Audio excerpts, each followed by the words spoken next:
siapakah yang akan menyelesaikan hajat-hajate leluhur Nusantara? Sekali lagi, saya akan bertanya, siapakah yang sanggup akan menyelesaikan hajat-hajate leluhur Nusantara? Mengapa saya tanyakan demikian? Sebab saya mendapat bahasa saloka dari yang di atas atau titah langit sana, bahwasanya banyak sekali orang yang mengaku-aku tapi belum diakui atau bahkan tidak akan diakui untuk selama-lamanya. Tapi ulo salamulyo atur bagyo wis muga Nusantara. Wilayah jati nuhune hajat-hajate leluhur Nusantara tapi uluk salamulya.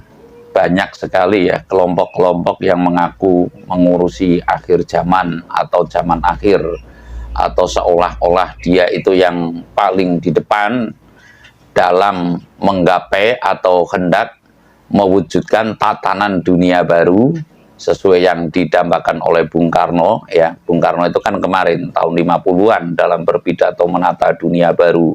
Tahun 50-an itu menata dunia baru dengan Pancasila itu kurang lebihnya pidatonya Bung Karno di mata dunia di PBB kalau nggak keliru, mengatakan bahwa akan menata dunia baru dengan Pancasila begitu. Namun sekarang belum terwujud. Banyak sekali orang yang mengaku bahwasanya, bahkan ada yang spekulasi mengaku keturunan Bung Karno, bahkan ada yang spekulasi mengaku pangeran, bahkan ada yang spekulasi mengaku turunan Wahyu dan sebagainya, atau ketitisan Wahyu yang saya maksud dan sebagainya. Lah, rembugan ini di mana-mana itu ada. Rembugan ini nyaris di setiap desa. Setelah saya menelusuri, setelah saya jajah Projo Milangkori itu, nyaris di setiap desa itu ada. Ya, nyaris di setiap desa itu ada kaum yang mendambakan terwujudnya tatanan zaman adil. Ya, sekali lagi saya mengatakan, nyaris di setiap desa atau minimal itu kecamatan itu ada sekelompok yang membahas tatanan zaman adil. Ada yang dikait-kaitkan dengan amanah atau harta amanah. Ada pula yang dikait-kaitkan dengan harta karun atau tersingkapnya nanti tabut atau taruhlah hijab daripada harta karun itu. Lah, ini banyak sekali sehingga seolah-olah kita itu terperdaya. Masyarakat yang saya maksud ini terperdaya. Mungkinkah tatanan zaman adil yang dikata-katakan oleh kaum-kaum atau kelompok-kelompok yang mengatakan demikian ini akan terwujud? Menurut saya terwujudnya tatanan zaman adil menurut mereka adalah peradaban baru lah, boleh saja, atau menyongsong akhir zaman, atau menyongsong Imam Mahdi, atau menyongsong Ratu Adil, atau menyongsong Isa turun kembali. Monggo-monggo saja. Namun pada kenyataannya masyarakat makin hari menurut saya makin terombang-ambing secara kasarnya, itu terjadi kebimbangan. Mungkinkah ya, apapun alasannya, kita walaupun menggunakan nalar atau pikiran tetap goib berjalan atau laku spiritual berjalan. Namun spiritual tanpa logika atau tanpa penalaran juga buntu, artinya kedua-duanya ini mesti berjalan. Saya akan menanyakan siapakah yang akan menyelesaikan, hajat-hajate leluhur Nusantara. Sekali lagi, saya akan bertanya, siapakah yang sanggup akan menyelesaikan hajat-hajate leluhur Nusantara? Mengapa saya tanyakan demikian? Sebab saya mendapat bahasa saloka dari yang di atas atau titah langit sana, bahwasanya banyak sekali orang yang mengaku-aku tapi belum diakui atau bahkan tidak akan diakui untuk selama-lamanya. Banyak sekali orang yang mengaku namun belum diakui ya, dan bahkan mungkin bisa jadi tidak akan terakui untuk selama-lamanya. Ya, diakui belum tentu disahkan oleh taruhlah legislasi atau oleh aturan, belum tentu disahkan oleh alam. Lah, ini yang kita semestinya seksama menghayati bahwasanya tatanan zaman adil ini tidak gampang ya, atau terwujudnya tatanan dunia baru ini tidak gampang, dan semestinya kita mengkoreksi secara nalar,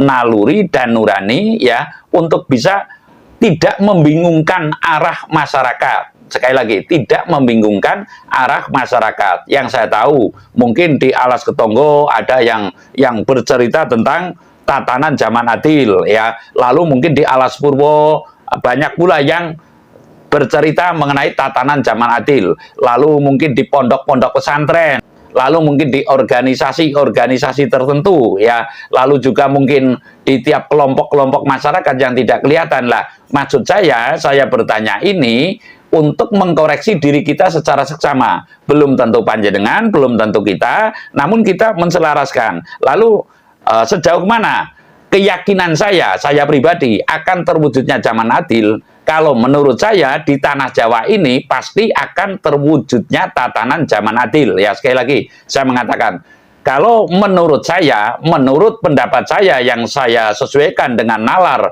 naluri dan nurani saya, niscaya tatanan zaman adil ini akan terwujud di bumi Nusantara ini.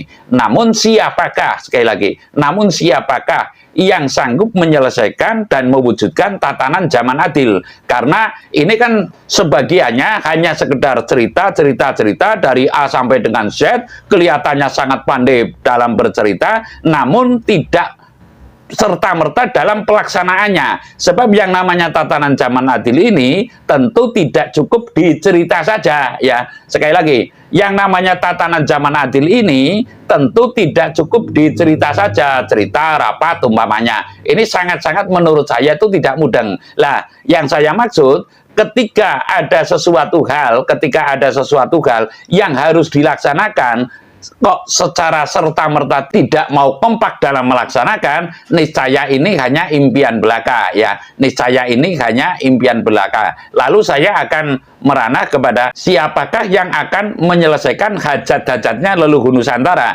Kalau saya mendapat bisikan dari titah langit, adalah kaum yang sekarang berada di desa gede, kecamatan gede, kabupaten gede. Lah saya tidak akan merara ke sana, namun saya menyampaikan bahwasanya monggo dipun cari sendiri, karena ini merupakan bahasa titah langit ya, bahasa langitan yang perlu kita jabarkan bahwasanya siapakah yang akan menyelesaikan dan sanggup menyelesaikan hajat-hajat leluhur Nusantara ini adalah kaum yang sekarang berada di desa gede, kecamatan gede, kabupaten gede. Lah, artinya saya mengatakan ini, menyampaikan ini, manakala saudara-saudaraku akan secara seksama mencari atau mengupayakan ya, tentunya sudah ada ancer-ancer. Ini sebagai ancer-ancer. Jadi, kaum yang akan menyelesaikan hajat-hajat leluhur Nusantara, hajat yang termaksud adalah ya kita berkiblat dari Bung Karno saja, menata dunia baru dengan Pancasila, begitu, tatanan dunia baru dengan Pancasila. Sekarang adalah kaum yang berada di desa gede,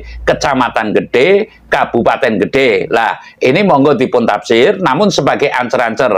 Lah, bagaimana dengan yang lain? Semestinya kita mengkoreksi secara seksama ya. Artinya kan di sudut sana ada yang mengaku pangeran, di sudut sana mungkin ada yang mengaku ketitisan, di sudut sana mungkin ada yang mengaku bahwasanya dia merupakan ahli di bidang zaman akhir dan sebagainya. Lah, saya menyampaikan bahwasanya tidak ada yang akan sanggup menyelesaikan intinya. Lalu siapakah yang sanggup menyelesaikan ya hajat-hajat leluhur Nusantara? Saya mengatakan bahwa yang sanggup menyelesaikan sesuai petuah dari titah langit sana adalah kaum yang sekarang berada di desa gede, kecamatan gede, kabupaten gede. Lalu sedikit tafsir, mungkin desa itu adalah Gede Sabare. Lalu ini secara tafsir maksud saya, desa itu adalah kaum yang gede Sabare. Lalu di kecamatan gede, lah kecamatan gede mungkin kacamata cakrawalanya luas begitu. Lalu kabupaten gede, ya mungkin dia taruhlah dalam sinengker deneng Hyang Jagat Pratingkah, atau masih sinengker deneng Jolo Sutro atau kegaibannya begitulah. Ini sekilas saja saya menyampaikan bahwasanya intinya siapakah yang akan sanggup menyelesaikan hajat-hajatnya leluhur Nusantara adalah kaum yang sekarang berada di desa gede, kecamatan gede, kabupaten gede. Sekilas tafsir seperti tadi yang saya utarakan, monggo kita tafsirkan secara seksama bagi yang mau mentafsirkan. Manakala tidak ya taruhlah ini sebagai di reject saja gitu. Saya rasa demikian. Terima kasih. Sirap